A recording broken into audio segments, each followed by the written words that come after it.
panjang. Terima kasih Tuan Dipertua kerana turut memberi peluang kepada saya untuk sama-sama membahaskan ucapan menjunjung kasih di atas titas daripada Kebaginda Yang di-Pertuan Agong. Saya mulakan perbahasan dengan membaca peringatan Allah dalam Al-Quran. A'udzubillahi minasyaitanirrajim. Bismillahirrahmanirrahim, dengan izin. Allazina immakkannahum fil ardi aqamus salah wa atawuz zakah wa amaru bil ma'ruf wa tanhauna 'anil munkar. Ia bermaksud iaitu mereka yang apabila kami berikan kekuasaan memerintah di muka bumi, nescaya mereka akan mendirikan solat dan memberikan zakat, dan mereka menegakkan yang ma'ruf dan mencegah daripada yang mungkar.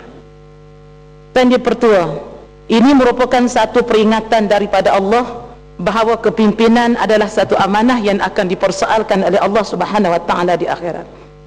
Setiap pemimpin yang diberi kuasa hendaklah berusaha mengajak rakyat taat kepada perintah Allah, mengerjakan solat terutama bagi Islam, dan menggalakkan mereka menunaikan zakat, menegakkan kebenaran dan menjauhi segala kemaksiatan dan kemungkaran. Janganlah ada di kalangan pemimpin negara kita yang mengambil kesempatan daripada kedudukan dan kuasa untuk mengauk kekayaan dan kemewahan diri dan keluarga. Sesungguhnya Allah Maha melihat dan rakyat akan menjadi saksi. Janganlah kerana kuasa yang ada pada kita, kita mengenepikan hak rakyat, sebagaimana kerajaan hari ini menafikan hak royalti rakyat Kelantan. Sedangkan perkara ini jelas termaktub dalam perlembagaan. Dalam Akta Pembangunan Petroleum 1974 jelas mengatakan bagaimana Kelantan berhak mendapat 5% daripada hak royalti. Apakah pemimpin yang ada hari ini sanggup berhadapan dengan mahkamah Allah? Petroleum yang mereka lapikan untuk rakyat Kelantan akan menjadi bahan bakar mereka di akhirat nanti. Tuan Yang Dipertua,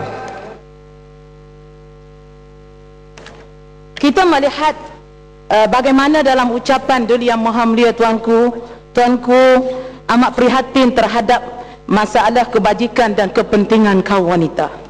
Semua pihak, sama ada kerajaan atau sektor swasta atau NGO, seharusnya sama-sama mainkan peranan yang penting dalam mempertingkatkan lagi dan pencapaian wanita dalam semua bidang agar lebih mantap dan berkesan.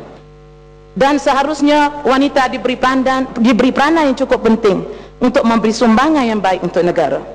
Walau bagaimanapun mutakhir ini, isu yang berkaitan dengan kaum wanita yang kita melihat semakin terabai.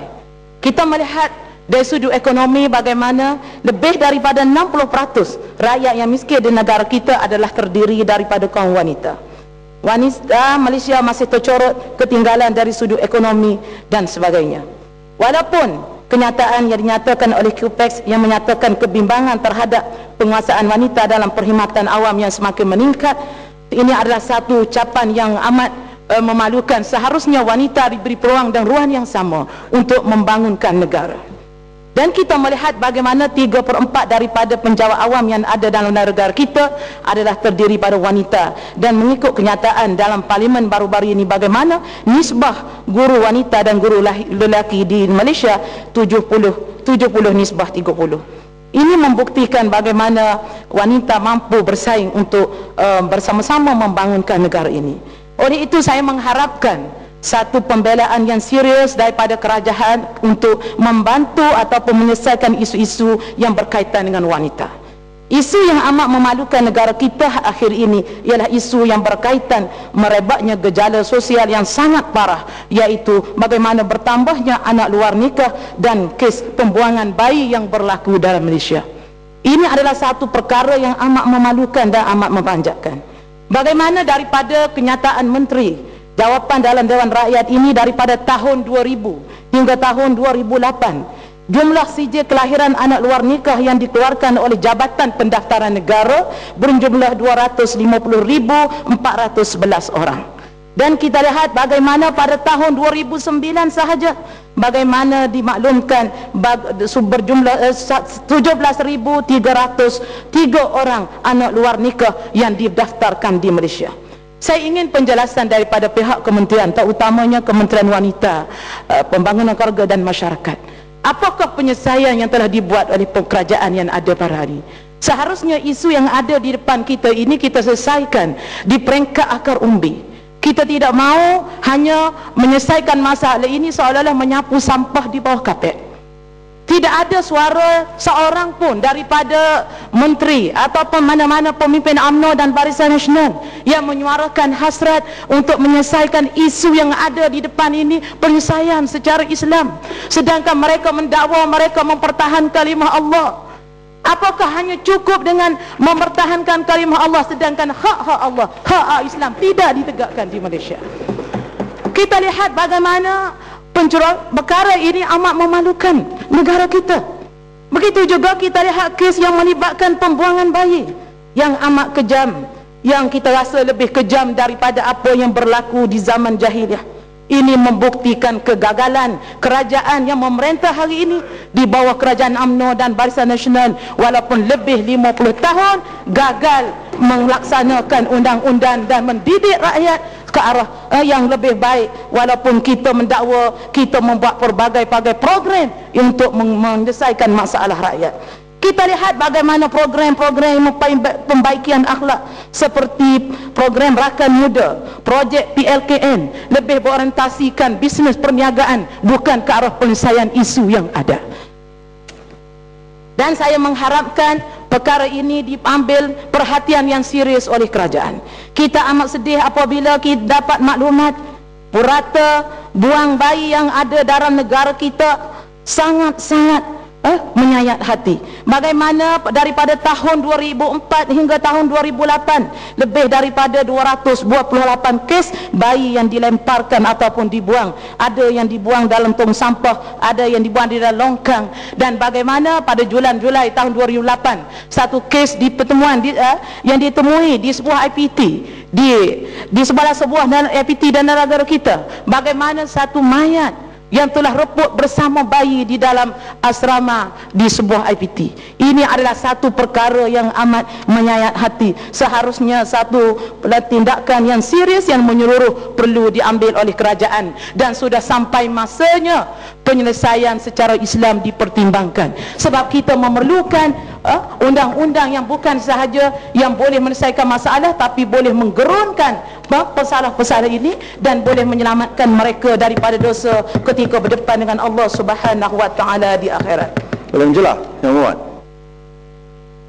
Masa terhad. Tadi ada statistik tentang bayi tadi. Terima kasih Datuk Yang Dipertua dan Yang Berhormat.